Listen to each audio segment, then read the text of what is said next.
личный вопрос? Да, конечно. А чем мешает Владимир Беглаву? Почему с ним нельзя договориться и вести бизнес вместе? Я не знаю. Нет, во-первых, смотрите, опять-таки про преимущественное право, потому что им Беглава не нужен, они понимают, что у Беглава вел переговоры, что Беглава имеет инвестора в России, и у него есть право любое, опять такое говорю, и по закону, и по этически, и по абхазским, и так далее, право выкупа. То есть, получается, идет битва инвесторов? Нет, получается здесь битва между человеком, имеющими права, и людьми, которые хотят просто, им понравилась гостиница Абхазия и Ренталь, они хотят ей владеть. Вот я хочу сказать, что в разговоре с Русланом Диону, который состоялся 28 апреля, когда я ему говорю: Русик, послушай меня, очень эмоциональный разговор был у нас с ним. Я сказала: дайте человеку, он через месяц вам все заплатит. И Руслан мне говорит: да, не дадут. Я говорю: слушай, ты откуда знаешь, да нет? То есть его уверили, я понимаю, почему Руслана немножко увело, его уверили, что, и я так понимаю, что был какой-то использован ресурс административный, о котором мы догадываемся, но мы говорить не можем, потому что у нас доказательств прямых нету, но мы, понятно, об этом догадываемся, что был использован ресурс, и они абсолютно собственники считали, что у Беглава и лучше журавль в небе, чем, или наоборот, если не, Расскажите, пожалуйста, о судебных процессах. У нас было много судебных процессов, берут и снимают. Первый судебный процесс у нас были за генерального директора. Компания, эта компания Тимир Булатов и так далее, Джону Айба, они собираются и решают поменять генерального директора и приводят Ардзен Баляс, генеральный директор. Я так понимаю, что это протеже другой стороны покупателей. При том, что само заседание было проведено с большим нарушением и так далее, на что мы подаем в суд, наша сторона подает в суд, и очень долго мы судимся по поводу того, что неправильно назначен этот генеральный директор. Суд выносит решение, хотя они говорят, что они выиграли, это неправда. Суд выносит решение о том, что Ардзенба не является генеральным директором, как и Беглава, в принципе. Но Ардзенба не является. Будучи наше дело в кассации, они проводят параллельно еще заседание, где опять-таки назначают этого Ардзенба. Мы опять подаем на это суд, потому что дело в кассации, а вы параллельно проводите заседание и назначаете гендиректора. Это одно у нас, то, что с чем мы судились. Второй суд у нас по купле-продаже. Я хочу сказать, что за это время, 2 года, сейчас будет 25 апреля, Беглава сделал 5 предложений, оферт всем участникам общества, где он предлагал им 530 миллионов за покупку их долей.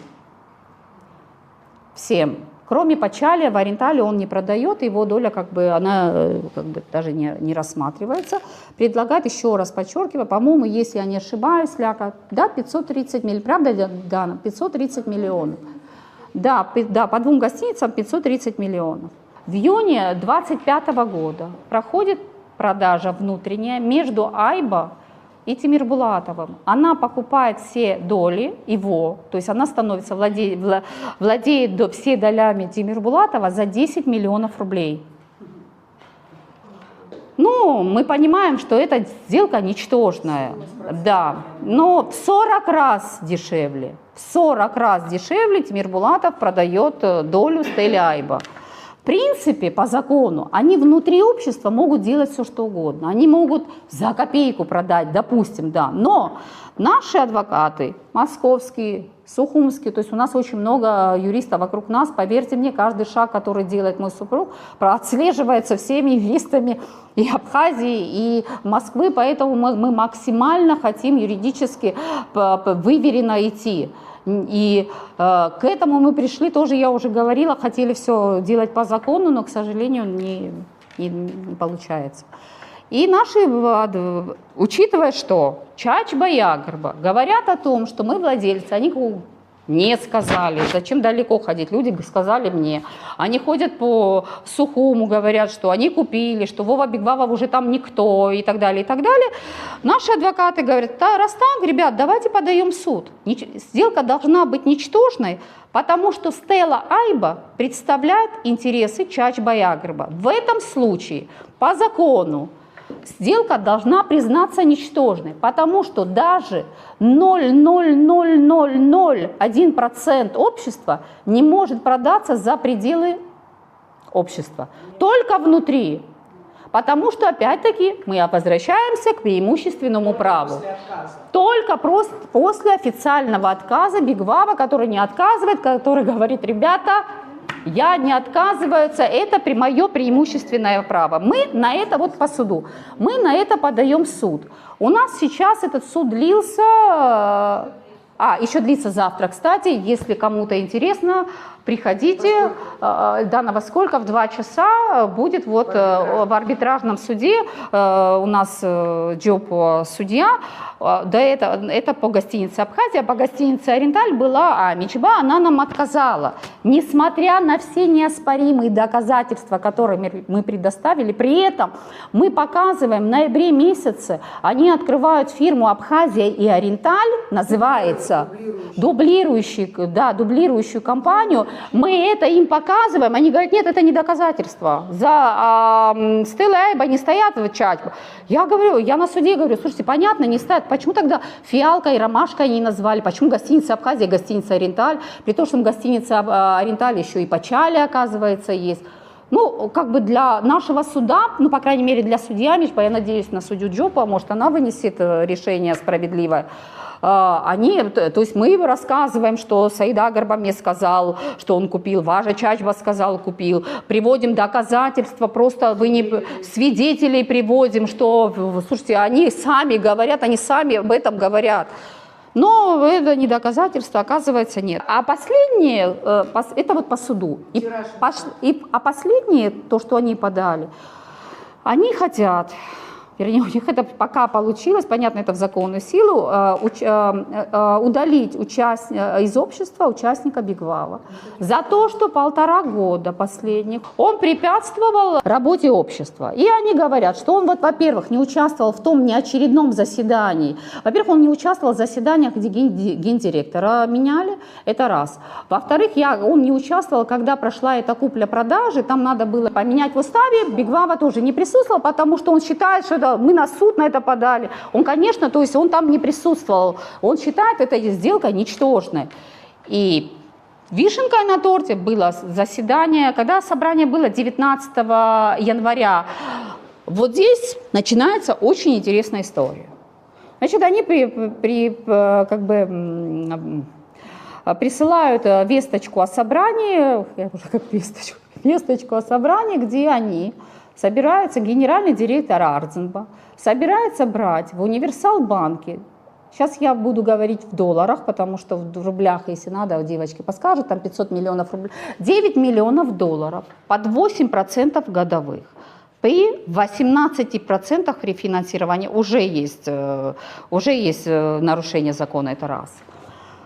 Под якобы там под строительство, под что такое, в общем, но Бигвава на это пишет под залог недвижимости, гостиница Абхазия недвижимость и гостиница Ориенталь. Универсал-банки, то есть Универсал-банк дает 9 миллионов долларов под 8% годовых, когда Универсал-банк дает...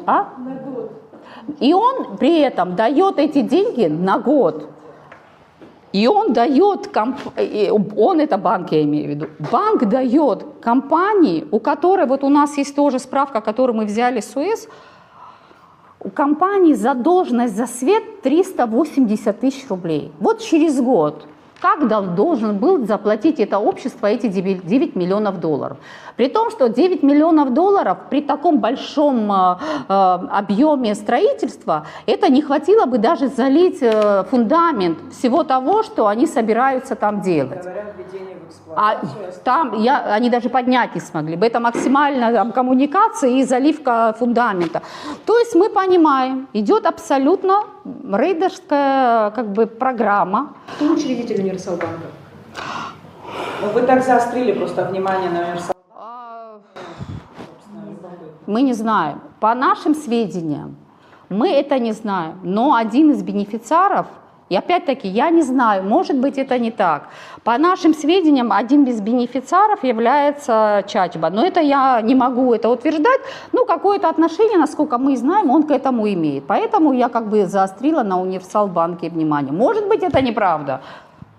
То есть вы считаете, что... Да, я считаю, что это рейдерский захват. Да, они дают кредит под 8% годовых. Через год они при этом создают вот эти фирмы, о которых я говорю. Через год банк забирает эту недвижимость и просто переводит на уже готовые фирмы. И все, и Бигвава там и так сам по себе. Ну, Бигвава тут воспротивился, написал целое большое объемное письмо, которое у нас там есть. Это не является участием в обществе. Вот у меня вопрос теперь уже к журналистам. Человек реагирует на, что в письме дано. Приведи пример. Он объясняет, что в письме. Он говорит, что для того, чтобы взять кредит, надо проектная документация. То есть много. Я, к сожалению... Это он в банк пишет? Нет, он пишет ему генеральному директору, что, ребята, это изначально провальная история, что это неправильно, он ему пишет. Но как-то это никак на это не реагирует генеральный директор, они проводят собрание, но при этом они обвиняют Бигвава, что он не дал им взять эти 9 миллионов. Им не дали. Не дали, нет, не дали, да, слава богу, не дали, но не слава богу, потому что, да, не успели. Вопрос. А у Владимира Бигвава было какое-то предложение по развитию общества? Конечно, я же и говорю, что, конечно, по развитию общества. У него, я вам более того скажу, он вообще с гостиничным бизнесом в Москве тоже связан. У него была гостиница там в Москве. Все эти люди, которые проектировали, громадный проект. Громаднейший проект, который был нарисован, показан. Более того, когда Кириенко собирал абхазских бизнесменов, он пошел туда с этой бумажкой, показал, какое развитие будет гостиницы Абхазии. То есть проекты есть, при этом очень... Как гостиницы. Я, кстати, хорошо, вот сейчас я хотела на этом. Опять-таки, не по подтвержденным данным, но по тому, что говорится в нашем обществе, новые как бы люди, которые претендуют, они собираются. Ну, наверное, я думаю, гостиницу Абхазии они оставят саму вот этот, а весь остальной кусок собираются сносить, по нашим данным, и строить там апартаменты. И это говорят они все. И мы теперь понимаем, потому что когда я с Важей встречалась, я сказала: Важа, для Вовы это социальный объект. Дай Бог, я сказала, что дивиденды наш ребенок получил. Ну, Важа мне сказала, правда, что для него деньги как бы главное. Ну, это, наверное, была шутка с его стороны. Не знаю. То есть мы потом, когда мы узнали про апартаменты, мы понимаем, почему такая борьба идет. Потому что Вова, опять-таки, везде говорит, что для него главное сохранить этот объект как гостиничный комплекс. В первую очередь. Ну, как я понимаю, опять-таки, это не доказано, это слухи. Я это тоже сказала в суде. Я сказала: слушайте, мы тогда должны были подать на всех участников общества, которые вообще никак, они не то, что не вкладывали, они даже не интересовались. Их сейчас спроси, они еще не знают. Ну, может быть, сейчас Айба что-то знает, потому что она активные действия ведет. Они ничего не знают, ничего, они не спрашивали. Я же вам говорю, есть переписка, где Бигвава им говорил: вот я сегодня это сделал, я там то сделал. Ну, ребята, как-то отчет какой-то должен быть. Более того, вот опять-таки обращаюсь к главному бухгалтеру. У них должен был быть отчет ежемесячный, так договорились, перед компанией Конти, еженедельно отправляли. До 2017 года они еще как-то реагировали там из Москвы. После этого они даже не открывали, им не интересно было, никакой обратной связи, ничего не было, абсолютно. И абсолютно закономерный вопрос, все то же самое, что они с нами делают, мы могли делать с ними. Купить вашу долю, какую-то сумму предлагали за вашу Да, И было ли там учтено участие Бигвава? Нет, это ничего. Я вот сейчас вам скажу. что последним предложением, которое Важа Чачба передал через нашего, я не буду имя родственника, если в кулуаре, да, это, наверное, не надо, он нам передал через нашего родственника, что, ну, уже в конфликте мы, это было летом 25-го года.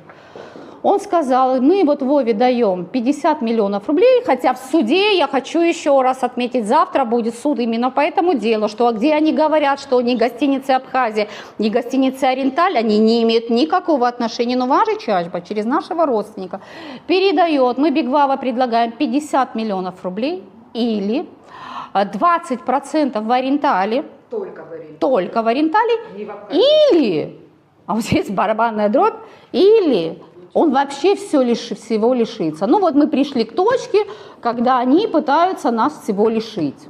Вот предложение, которое они нам сделали за эти 17 лет, за эту работу, за все, что было сделано Бигвава. Насколько далеко эта предложенная сумма от того, что вы готовы были бы рассмотреть, чтобы не... Мы не рассматриваем никаких сумм. Для нас это вопрос чести, достоинства и потраченных 20 лет жизни. Для нас вообще нет рассмотрения этого вопроса. Для меня... Вот почему я здесь сейчас сижу. Для меня главное довести до общественности и до журналистского сообщества, что Бигвава является честным и порядочным человеком. Бизнес, делами он сам с ним, наверное, будет разбираться со своими партнерами и так далее.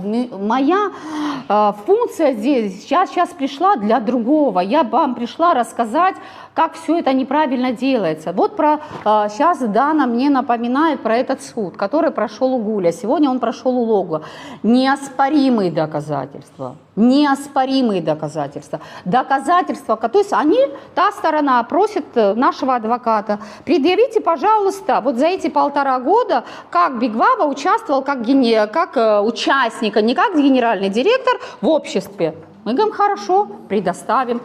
Привозится переписка Бигвава, опять-таки это очень трудоемкая работа, девочка, это очень тяжело, это все вытаскивает, это Министерство связи подключается в Москве, потому что нужно специальное разрешение, вытаскивается вся эта переписка, перевозится где Бигвава общается со своим коллективом и говорит, вот я то есть об этом говорила, там надо к Новому году, то есть это вот такая, да, что он участвует в обществе. Более того, он там присылает перевод, который, естественно, такие переводы никогда не считались. Там 25 тысяч рублей на покраску, еще на уборку. Это даже никогда не считалось. Это раз. Второе, то, что я вам говорила по этому кредиту. Не участие ли Бигвава, то, что он отреагировал на это заседание, то, что идет связь. Более того, у нас, сейчас я хочу сказать, вот последнее собрание было 24 марта, где я присутствовала как официальный представитель Бигвава, где общество создало ревизионную комиссию, и я вошла в эту ревизионную комиссию. Эта ревизионная комиссия должна, допустим, запросить отчет, как бы просмотреть его, и потом должен быть готовой отчет перед обществом. Вот с 24 числа я не могу получить, во-первых, они закрыли офис от меня, то есть там закрыто, то есть я не могу, вот мы встречаемся каждый раз с Ардзенбо, их генеральным директором на судах, я говорю, когда вы мне предоставите отчет? Хотя они должны были мне предотчет, даже по закону Республики Абхазия, когда есть ревизионная комиссия, ты в любое время запрашиваешь, тебе в любое время должны дать отчет. То есть этого отчета вот по сей день я не вижу. Они от нас прячутся. Саид Агарба позвонил моим родственникам, сказал, что мы ей ничего не дадим, мы закроем дверь перед ней, никаких отчетов она не получит. Это вообще наше, и вообще Бигвава там никакого к этому отношения не имеет. Ну, наверное, Саид Агарба к этому отношения имеет, наверное, он свои 20 лет. Меня знаете, что возмущает в этой истории? Мы не пришли ни к Важе Чачба, ни к Саиду Агарба, мы не претендуем ни на их бизнес, ни на их бизнес-интересы, даже если они хотели где-то там купить. Мы ни на что не претендуем. Мы, ребята, хотим, чтобы 20 лет работы, преимущественное право, То есть этическое право, законное право, право по Апсуара, мы хотим его отстоять. Вот что мы хотим. Я желаю не Саиду Агарба, и Важи Чачба, и всем людям в этом конфликте, кто только самого хорошего, это близкие для нас люди. В первую очередь это мой брат. Вы понимаете, что это с нами происходит? Это мой брат. Как я могу? Я в ужасе. Вы не представляете для меня, что я здесь сижу? Это для меня, как будто я в какой-то параллельной вселенной. Я поверить не могу, что я хожу на суды абхазские, сижу перед абхазскими журналистами и говорю о таких вещах, о родных и близких.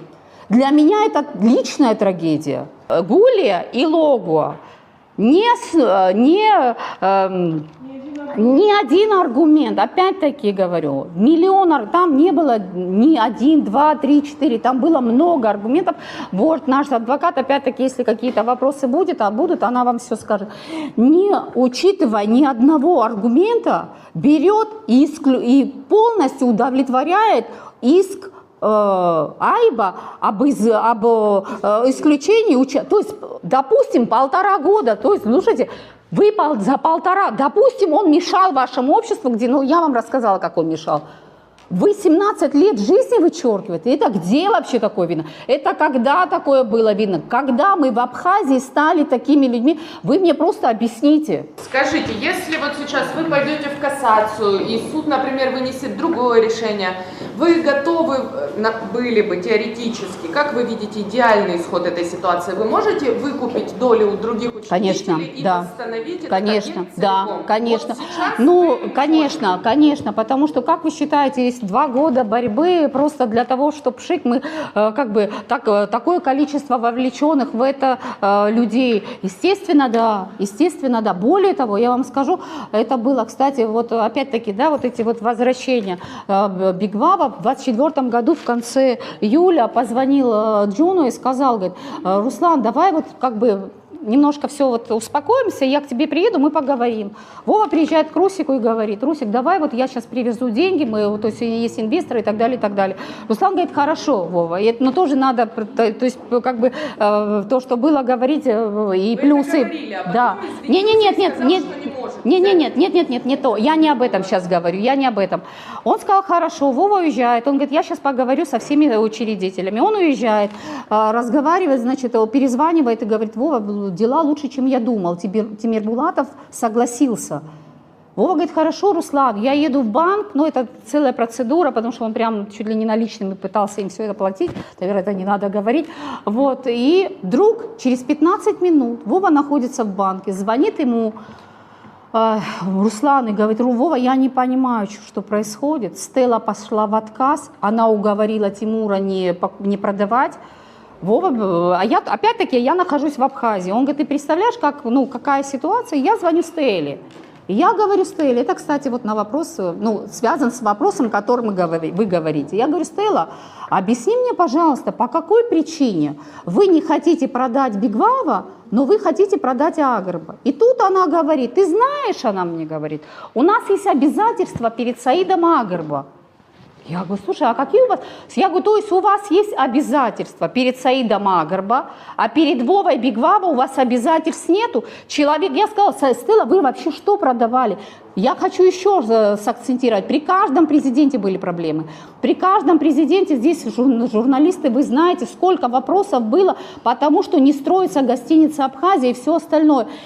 Эти все вопросы и то, что вообще это сохранилось, это все только благодаря Бигвава. Я сказала, Стелла, вы что продавали бы, если не Бигвава? На что она мне опять говорит об обязательствах? Я говорю, какие? Но она мне не ответила. Я не знаю, что у них перед Саидом, какие обязательства, я не знаю.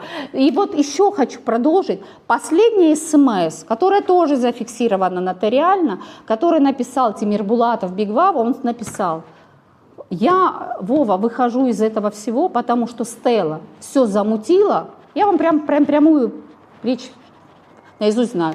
Пускай она все и расхлебывает. Вот что написал Тимир Булатов, последний СМС Бигвава. После этого у них не было никакого контакта. Предположим, сейчас будет суд еще один, и вы опять проиграете. Что будете делать? Будем судиться до конца.